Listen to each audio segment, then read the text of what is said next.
निस्बत इन तफावत ए भेले चले क्यों कर।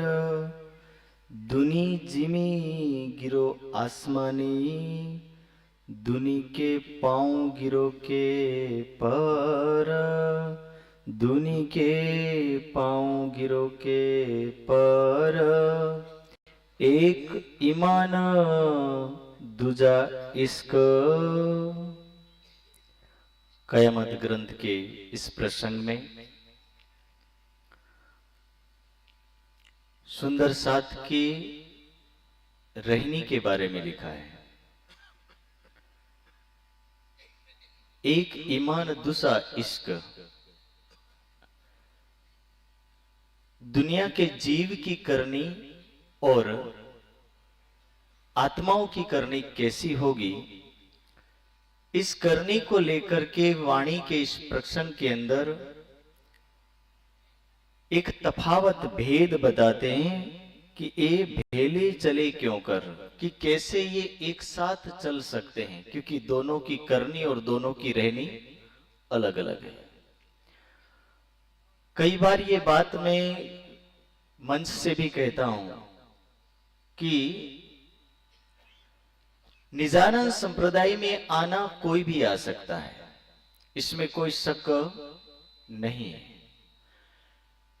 आना और उसके नियमों का पालन करना, इन दोनों में जमीन और आसमान का फर्क होता है। धर्म की राह पर चलने वाला व्यक्ति धर्म का पालन नहीं करता है। निजानंद संप्रदाय की राह पर चलने वाला एक व्यक्ति निजानंद संप्रदाय के नियमों का पालन नहीं कर पाता है।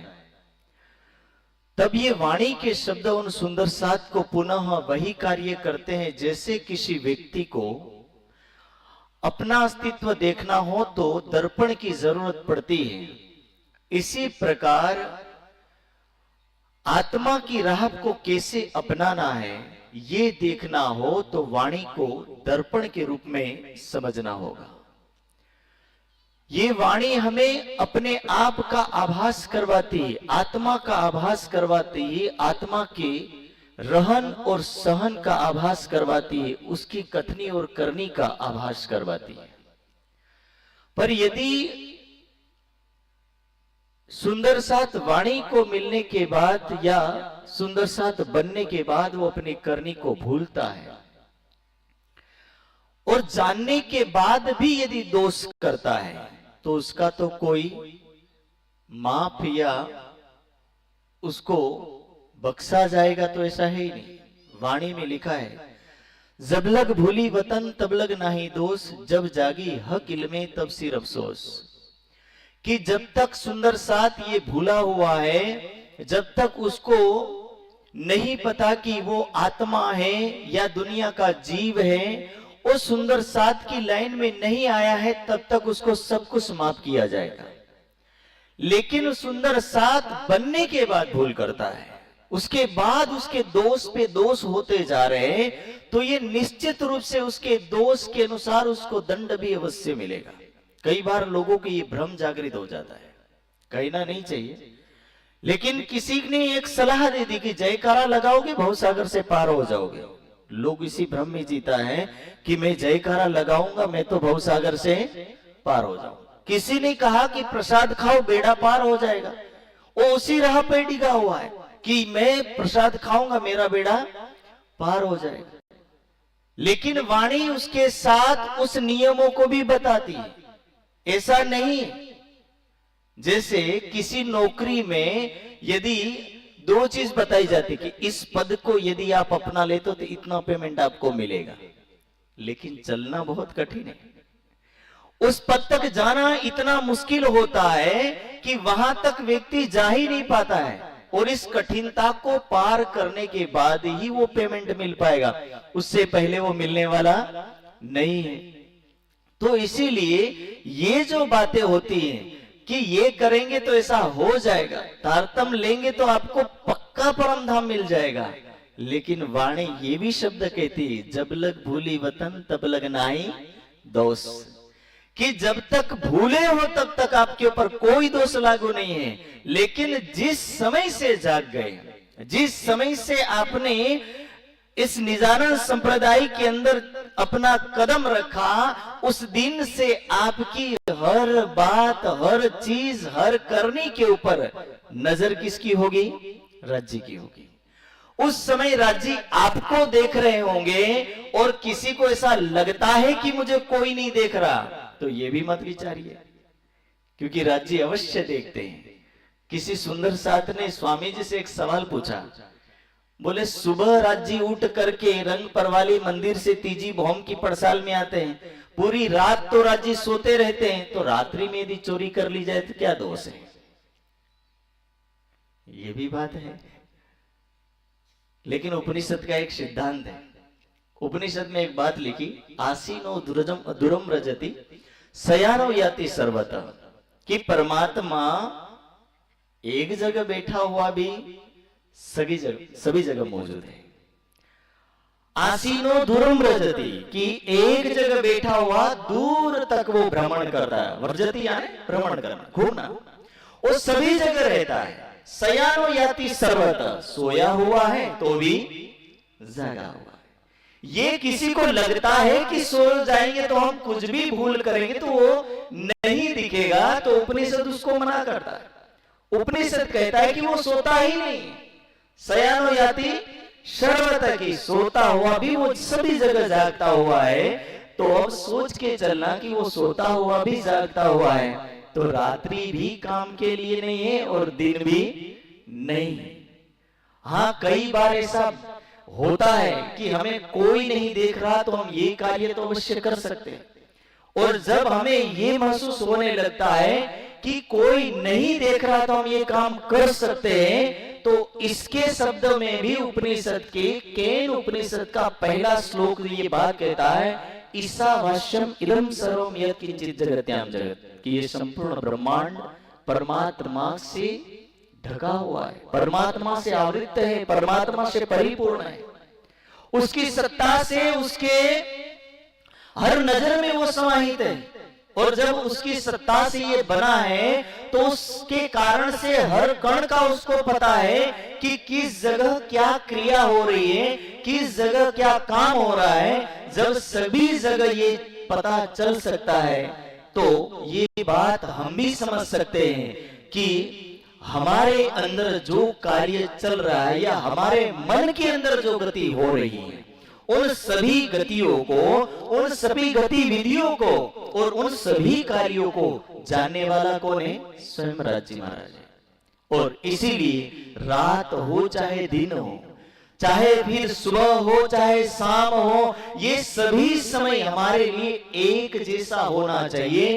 यदि एक जैसा है तभी तो हमारा कर्म और हमारी रहनी ठीक होगी, वरना यदि हमारे कर्मों में समय समय पर बदलाव आता गया, समय समय पर हम करने में भूल करते गए, तो ये भी समझ लेना कि हमारे ऊपर जो मेहर बरसती है, जो कृपा बरसती, वो भी धीरे धीरे कम होती चली जाएगी। क्योंकि वाणी में ये बात भी अवश्य राज्य ने कही कि करनी मापक कृपा, कि जैसी आपकी करनी होगी वैसी उसकी कृपा होगी। पर यदि हमारी करनी में दोष होगा, हमारी कर्म में दोष होगा, तो निश्चित रूप से वो कृपा भी धीरे धीरे कम होती चली जाएगी।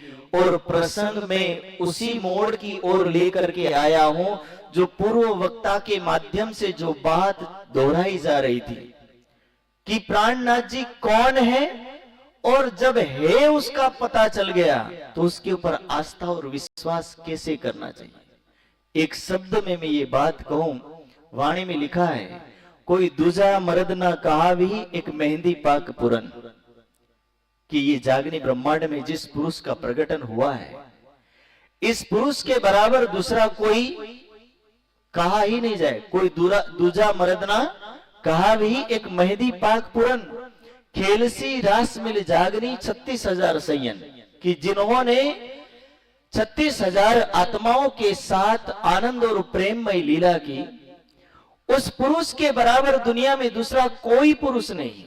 और जब कोई पुरुष नहीं है तो उस पुरुष की महिमा वाणी में दूसरे शब्दों में लिखी है, इन मोती को मोल ना कहो जाए, ना ही किन्हू कानों सुनाए, सोई जले जो मोल करे और सुनने वाला भी जल मरे। इन मोती को मोल ना कहो जाए कि इस स्वरूप की महिमा का वर्णन, इस स्वरूप की कीमत का वर्णन दुनिया में कोई आंक नहीं सकता, दुनिया में कोई उसकी कीमत को कम नहीं कर सकता। सोई जले जो मोल करे, कि यदि कोई उसकी कीमत लगाता है, कोई उसकी महिमा को घटाता है, उसकी महिमा को कम करता है, सोई जले, कि वो तो पश्चाताप की अग्नि में जब इस संसार के लय का समय होगा और लय के समय में वो भी पश्चाताप की अग्नि में जल रहा होगा और उसके साथ साथ जो सुनने वाले होंगे वो भी जल रहे होंगे। अब ये जलना क्या हुआ, एक बात बताता हूं। जब भूले होती है तो व्यक्ति बाद में सोचता है यदि ऐसा कर लेता तो मैं बच जाता। जेल चला जाता है तो व्यक्ति, कई बार व्यक्ति जेल जाता है और जेल जाने के बाद बहुत सारे व्यक्ति पूछते भाई कैसे ये सब हुआ, तो बोले यदि 2 घड़ी शांति रख लेता और तलवार नहीं उठाता, ना उसका सर कटता, ना मैं आज जन्म भर के लिए जेल में होता। बस यही बात होती है कि थोड़ी और प्रतीक्षा कर लेता तो मेरे लिए कोई दोष नहीं होता। ये 2 घड़ी की बात का जो पश्चाताप है ना, वो कई वर्षों तक, उम्र के तक भोगता है, सोचता रहता है। वो जो टेंशन में जीता वही जलना होगा, और जब वही जलना हो रहा तो उसी बात को कह रही कि जलना यानी क्या, कि उसके बारे में सोचते सोचते जलते रहना। वैसे तो ये गरुड़ पुराण में एक बात अवश्य कही है कि कैसे व्यक्ति जलेगा, तो उसमें लिखा है कि जैसे कोई कढ़ाई में भजिए तल रहा हो और उस समय तलते गर्म हुए तेल के अंदर जैसे बेसन को डाला जाता और भजिया उबल करके ऊपर आता हो, इसी तरह बोले जो व्यक्ति परमात्मा की राह से, जो आध्यात्मिक राह से भ्रमित रहेगा वो वैसे ही तला जाएगा, वैसे ही वो भुना जाएगा, वैसे ही वो तड़पाया जाएगा। और जब वो तड़प तड़प करके ये समझ जाएगा कि मुझे ये भूल नहीं करनी, ये तो गरुड़ पुराण की बात है। लेकिन यदि संसार के उन जीवों को देखा जाए, संसार की उन योनियों को देखा जाए, संसार के उन शरीरों को देखा जाए, कहा जाता है कि जो नरकीय योनि है, चाहे वो मुर्गे की योनि हो, चाहे फिर बकरे की योनि हो, चाहे फिर भैंसे की योनि हो, इन सभी योनियों को देखा जाए तो ये योनियां भी एक प्रकार की नरकीय योनि है। और जब उनको देखा जाता है तो इनको वैसा ही तला जाता है जैसा गरुड़ पुराण में वर्णन लिखा। लोग कहते हैं कि 84 लाख योनियों में व्यक्ति भटकेगा, पर यदि 84 शरीरों में से केवल 2-3 बार मुर्गी और बकरे का मिल गया ना, तो भी समझ लेना कि गरुड़ पुराण का वचन सत्य, वो गलत तो होने वाला नहीं। ऊपर नरक हो चाहे ना, उससे कोई लेना देना नहीं, क्योंकि निजानंद संप्रदाय के साथ साथ श्री प्राणनाथ ज्ञानपीठ सरसावा की तरफ से वैसे तो किसी नरक के बारे में ऐसा नहीं बताया जाता, लेकिन जैसा लिखा है उसके बारे में यदि संसार में सोचा जाए तो बिल्कुल अक्षरशः सत्य है, क्योंकि ये ऐसा होता है। तला जाता है उन मुर्गों को, उन बकरों को, उन भैंसों को, इन सबको तला जाता है। और जब तला जा रहा है तो उसमें दोष भी नहीं, इसीलिए वाणी के अंतिम शब्दों में ये बात कही है, सब जले जल्या अजाजिल। जो वाणी पढ़ते हैं उनको ध्यान रखना, सब जले जल्या अजाजिल, कि एक नहीं, दुनिया के वो सभी लोग इस राह से गुजरेंगे, सभी लोग इस पश्चाताप की अग्नि में जलेंगे। जो परमात्मा के संदेश को आने के बाद जो व्यक्ति ठुकराता है, जो व्यक्ति उसको ना कह देता है, नहीं मानता है, ऐसे व्यक्ति सभी जलेंगे। सब जले जल्या अजाजिल जाए उठाया असराफिल, कि जब अंतिम समय में असराफिल उनको ये ज्ञान देंगे तब भी वो उस मार्ग से छूट पाएंगे। इसलिए ये हमें समय मिला, ये अवसर मिला, इस अवसर के साथ हमें समझना होगा और इसीलिए इस अवसर का सदुपयोग करते हुए ये वाणी के ये कयामत का समय, ये अंतिम समय, कयामत का तात्पर्य ही यही होता है कि जब ज्ञान का संदेश पूरी दुनिया में आ जाए तो समझ लेना कि कयामत ज्ञान की कयामत आई। पर जब ज्ञान के संदेश के साथ साथ प्रकृति में विकृति आना शुरू हो जाए तो ये समझ लेना कि कयामत का वो समय भी आ गया जो संसार के प्रलय का भी लिखा था। दोनों संदेश को लिखा है। और इसीलिए शब्द के साथ साथ कहा है ईमान, पहला शब्द लिखा कि तुम्हारा ईमान अडिग हो, तुम्हारा ये विश्वास पक्का हो, तुम्हारे विश्वास में कोई कमी ना हो। यदि तुम्हारे विश्वास में विकृति फैली होगी, तुम्हारे विश्वास में कमी होगी, तो जो वाणी, जो प्राणनाथ जी आपको प्राप्त हुए, ये वाणी और ये ज्ञान और जो प्राणनाथ जी आपको मिले हैं वो आपके हाथ से छूट जाएंगे। और जब वो छूट जाएंगे तो ना आपको ईमान मिलेगा और ना ही ईमान के बाद इश्क आएगा। दोनों ही नहीं आएंगे। और जब दोनों ही नहीं आए तो समझ लेना ए पर मोमिन बाजू दोई, कि ये दो मोमिनों के क्या है, पंख है। बाजू यानी हाथ बोलते हैं। और यहाँ क्या लिखा, ए पर मोमिनो बाजू दो, ये दो उसकी बाजू हैं, भुजाएं हैं, पर दोनों में से एक भी नहीं डगमगाया हुआ ईमान होगा। और जब डगमगाए ईमान के साथ साथ उसके अंदर प्रेम भी नहीं होगा तो समझ लीजिए कि वो सुंदर साथ की लाइन में नहीं कहा जाएगा पट खोल पहुंचावे लदुनी, इन तीनों में दुनी पे ना कोई।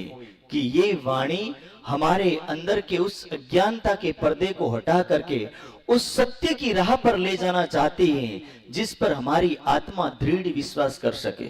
मुझे एक बात आज भी याद आती है कि जब गुरु गोविंद सिंह के पुत्र जोरावर सिंह और फतेह सिंह, एक 11 साल का और दूसरा 9 साल का, दोनों ही पुत्र देश प्रेमी, पर देश प्रेमी के साथ साथ दोनों पुत्र अपने धर्म पर भी बड़े अड़िग हैं। उनको अपने धर्म के लिए कुर्बान होने को कहो तो स्वीकार्य है। और जब दिल्ली दरबार में दोनों पुत्रों को लाया गया और नवाब के सामने इन दोनों को खड़ा किया गया, नवाब कहता है कि हे गुरु गोविंद सिंह के पुत्रों, क्या आपको ये स्वीकार्य है, आप हमारे धर्म को ग्रहण करेंगे? तो दोनों पुत्र कहते हैं कि हम आपके धर्म को नहीं स्वीकार कर सकते। कारण तो इसका कारण केवल इतना बताया कि हम मरने को तैयार है पर हम अपने धर्म को छोड़ने को तैयार नहीं है। नवाब दंग रह गया। नवाब कहता है कि इनको मैं क्या करूं? आदेश दिया कि इन दोनों को जिंदा ही दीवार में चिनवा दिया जाए, इनको जिंदा ही मार दिया जाए। दोनों पुत्र दीवार में चिनवाने के लिए खड़े हो जाते हैं। ईंटे, सीमेंट, रेती सब कुछ लाया जाता है। दोनों खड़े हो जाते हैं। मिस्त्री दीवार चणतर को करना शुरू करते हैं। दोनों धीरे धीरे एक दूसरे की तरफ देख रहे हैं। देखते देखते छोटा भाई बड़े भाई को देखता है। बड़े भाई की आंखों से आंसू झलक पड़े। छोटा भाई कहता है कि भैया, मैं तो आपके पद चिन्हों पर चला था कि आप अपने धर्म पर अड़िग हो, आप अपने विश्वास पर अड़िग हो। आपके विश्वास के कारण मेरा विश्वास जगा और आप स्वयं रो रहे हो। तब छोटे भाई को बड़ा भाई समझाता है कि भाई, मैं इसीलिए नहीं रो रहा, मैं तो रो इसीलिए रहा हूं कि मैं दुनिया में पहले आया। जब मैं आया पहले तो जाने का अधिकार भी मुझे पहले होना चाहिए। पर कैसा मेरा दुर्भाग्य है कि धर्म के नाम से मेरा भाई मेरे से पहले कुर्बानी दे रहा और आज बड़ा भाई छोटे भाई के बाद कुर्बानी देगा। इसीलिए आपकी कुर्बानी को देख करके ये मेरे आंसू खुशी के आंसू हैं और इस आंसुओं को मैं बलिदान के आंसू समझता हूं। और इसीलिए ये मत सोचना कि मैं आपको मरते हुए देख करके या आपको वीर गति को प्राप्त होते हुए देख करके मैं रो रहा हूं, ऐसा मत सोचना। वही एक ही संदेश को देने वाले गुरु गोविंद सिंह के पुत्र यही समाज को संदेश देते हैं कि हे मानव, आपके सामने तो मृत्यु आकर के खड़ी नहीं हुई, फिर आपका ईमान क्यों डगमगाता है? हमारे सामने तो हमें ऐसा कोई विकट समय नहीं आया, ऐसी कोई आपत्ति खड़ी नहीं हुई, फिर हमारा मन क्यों डगमगा जाता है? फिर हम क्यों घबरा करके अपने ईमान को छोड़ करके किसी और संप्रदायों में, किसी और मत में, किसी और मार्गों में चढ़ जाते हैं?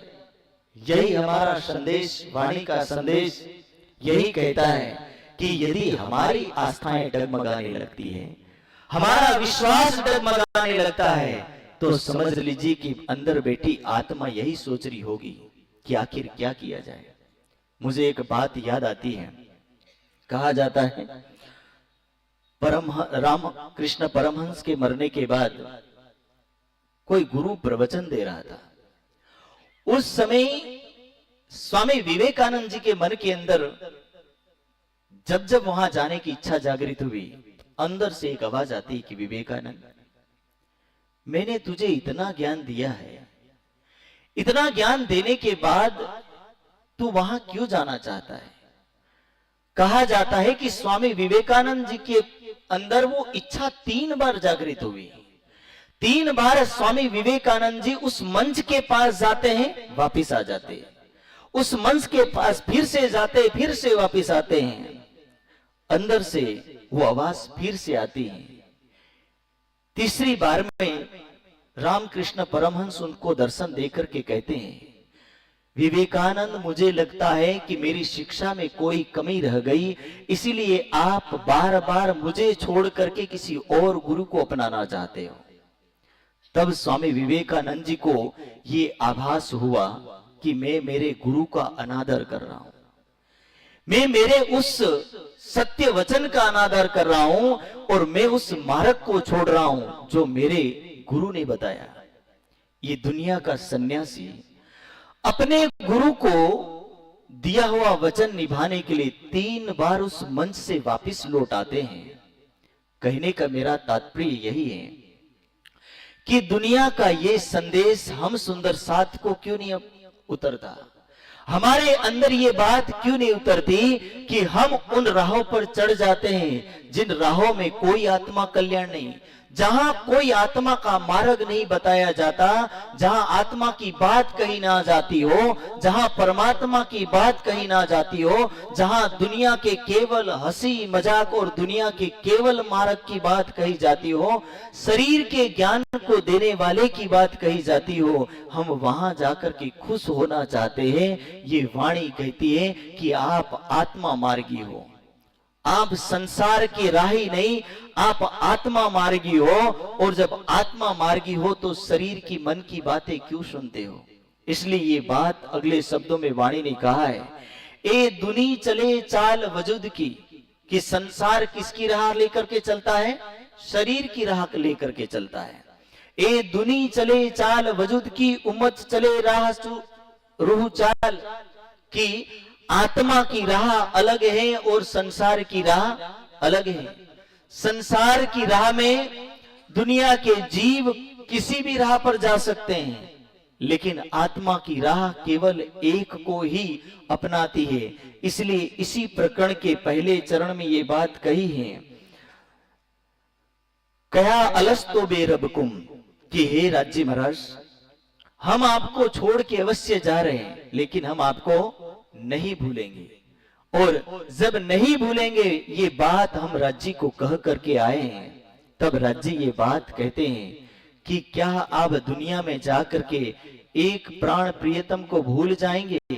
उस समय आत्माओं ने कहा कि हम नहीं भूलेंगे, पर संसार की जो राह है, अच्छे अच्छे को यहाँ राह भूल जाता है, और जब रास्ता डगमगा जाता है तो उस समय व्यक्ति यही सोचता है कि मैं इसी रास्ते पर ही चल पड़ूं, पर वाणी इसकी इजाजत नहीं देती है। वाणी तो यही कहती है, लिख्या एता फर्क कुरान में दुनी उमत इन मिसाल, कि कुरान में लिखी इस बात को ये प्रूफ करता है कि क्या बात लिखी है। तो कह रहे कया दुनिया दिल मजाजी, कि संसार के लोगों का दिल कैसा है। तो बोले संसार के लोगों का दिल संसार की ही इच्छा रखता है, कोई पार की इच्छा नहीं रखता है। वो पार जाना नहीं चाहता है, क्योंकि उसके हृदय में भरा क्या है, संसार की ही इच्छाएं भरी। जैसे मान लीजिए जिस बर्तन में कड़वा रस भरा होगा तो फिर वो कड़वा ही रस लेगा, वो पार के रस को नहीं ले पाएगा। और जिसके अंदर मिठास भरी होगी वो मिठास के रस को ही पसंद करेगा। फर्क इतना है कि जब दुनिया के साथ हम चल पड़े तो दुनिया के साथ चलने के बाद हम लोगों की वो दशा मेढक जैसी हो गई। कहा जाता है कि एक मेढक, समुद्र का मेढक कुएं में चला गया, और जब वो कुएं में चला गया तो चला जाने के बाद कुएं के मेढक के साथ मिलता नहीं। कुएं के मेढक कहने लगे दिखने में हमारे जैसा, जाति हमारी, सब कुछ हमारे जैसा, फिर ये हमारे साथ घूमता क्यों नहीं है।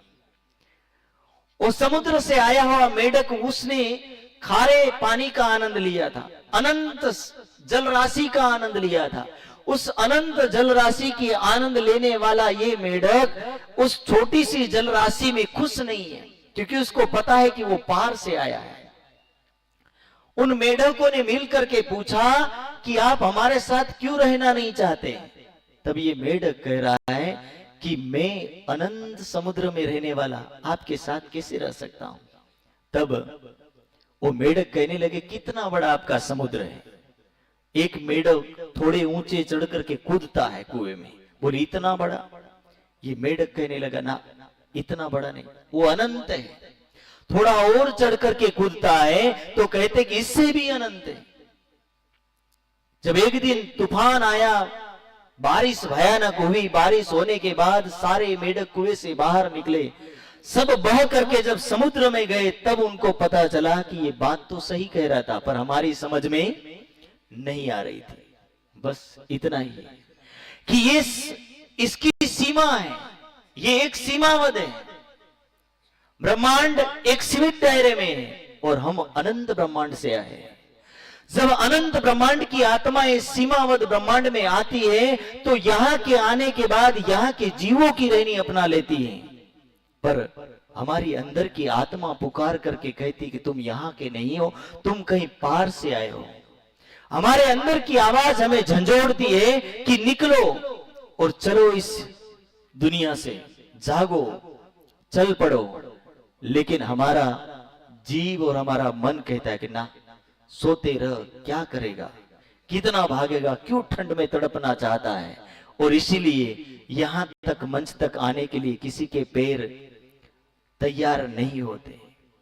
अंदर की आत्मा की आवाज को दबा देता है और दबाने के बाद उसके अंदर की आत्मा सदा के लिए दब जाती है। पर हमारी आत्मा की आवाज जिस दिन हम सुन पाएंगे उस दिन हमें यह पता चलेगा कया दुनिया दिल मजाजी, कि दुनिया का दिल संसार की कामनाओं से भरा हुआ है, इच्छाओं से भरा हुआ है, पर आत्मा का हृदय अनंत परम धाम के सुखों से, अनंत परम धाम के ज्ञान से भरा हुआ है। पर उस ज्ञान रूपी दरवाजे को खोले बिना, आत्मा के हृदय रूपी दरवाजे को खोले बिना कैसे व्यक्ति अंदर की चीज को देख पाएगा। भरा तो सब कुछ है, लेकिन देखने के लिए अंदर की अंतर आत्मा चाहिए। जिस दिन व्यक्ति अंतर आत्मा को देख लेगा उस समय उसके अंदर अनंत भरा हुआ ज्ञान भी उसको मिल जाएगा। खजाना हमारी अंदर छिपा हुआ है और हम दुनिया में ढूंढने निकले हैं। तो ये वाणी हमें संदेश दे रही कि आपको अपने अंदर के खजाने को खोजना है। इसलिए वेद के शब्दों में ये बात कही, गुहायाम प्रविष्टो ही आत्मनो तद्दर्शनम, कि यदि आप चाहते हो कि हम अंदर ही परमात्मा को देखें तो बोले आप अपने अंदर झांक के देखें, तब आपके अंदर के इस मार्ग को आप देख पाएंगे। और जब आप अपने अंदर के मार्ग को देख पाएंगे उस दिन आप ये दुनिया की राह छोड़ करके एक सुंदर साथ की राह को अपना पाएंगे। वाणी की एक चौपाई में लिखा है, इन राह सोई चलसी जो हक अरस दिल मोमिन, कि ये राह वही चल पाएगा जो सुंदर साथ पक्का होगा। पर यदि इस राह को नहीं अपना पाया तो समझ लेना कि जो दिल मजाजी जो कहे ताको अरस दिल कबू ना होए, कि जो संसार की इच्छा से भरा दिल को लेकर के घूम रहा है वो सुंदर साथ का दिल हो सकता नहीं है। सो आए ना सके वाहिदत में, कि वो परम धाम की राह में और परम धाम के मार्ग में कभी नहीं आएगा। जिन दिल अबलिस का है सोई, कि जिसके हृदय में केवल अबलिस यानी मन की इच्छाओं को पाने की केवल चाहत रखने वाला केवल समुद्र भरा पड़ा हो या कामनाएं भरी पड़ी हो, ऐसा व्यक्ति कभी भी उस राह पर नहीं चल पाएगा। और वास्तविकता ये है कि कामनाओं को जितना बढ़ाओ उतना ही ये भड़कती चली जाती है। हविषा कृष्ण वर्तमे भूय एव अभिवर्धते, कि हमारे अंदर की ये हविष्य है, हविष्य यानी हवन, हवन में जितना घी डाला जाता है उतनी ही हवन की अग्नि भड़कती है। इसी तरह बोले जैसे हविष हवन के अंदर डाला जाता हो, इसी प्रकार ये इच्छाएं जितनी हम धारण करते हैं उतना ही अपना मन दौड़ता चला जाता है और धीरे धीरे हमारा ये दिल, जीव का जो दिल है ये मजाजी यानी संसार की इच्छा रखने लगता है। पर हमारा दिल हकीकी होना चाहिए, यानी सच्ची राह वाला होना चाहिए, परमात्मा की राह वाला होना चाहिए। जिस दिन हम ये कर पाएंगे, जिस दिन ये हम अपना पाएंगे, तो समझ लीजिए कि उस दिन हम क्या कहलाएंगे, सोई ताको अरस दिल, जो हक अरस दिल मोमिन, तो उस दिन वो हक अरस दिल के मानने वाले या अपनाने वाले माने जाएंगे। इसीलिए ये राह का वर्णन लिखा कि कैसी सुंदर सा की करनी होगी और उस करनी के अनुसार उसके कैसे कर्म होंगे। उन कर्मों में उसका जीवन संसारिक नहीं होगा, उसका जीवन आध्यात्मिक होगा और परमात्मा की राह की ओर ले जाने वाला होगा। इसलिए ये वाणी के शब्दों को हम आत्मसात करें और इन्हीं के साथ मैं अपनी वाणी को यही विराम देता हूं। बोलो श्री प्राणनाथ प्यारे की जय। चौपाई दोहराएंगे। एक कहे कुरान तफावत, कया दुनिया दिल मजाजी, सो उलंगे ना जुल्मत, दिल अरस हक की मोमिनो, एक कहे कुरान तफावत। प्रणाम। बोलिए श्री प्राणनाथ प्यारे की जय। सुंदर साथ ने बहुत बहुत धन्यवाद। शिस्त और अनुशासन का सहयोग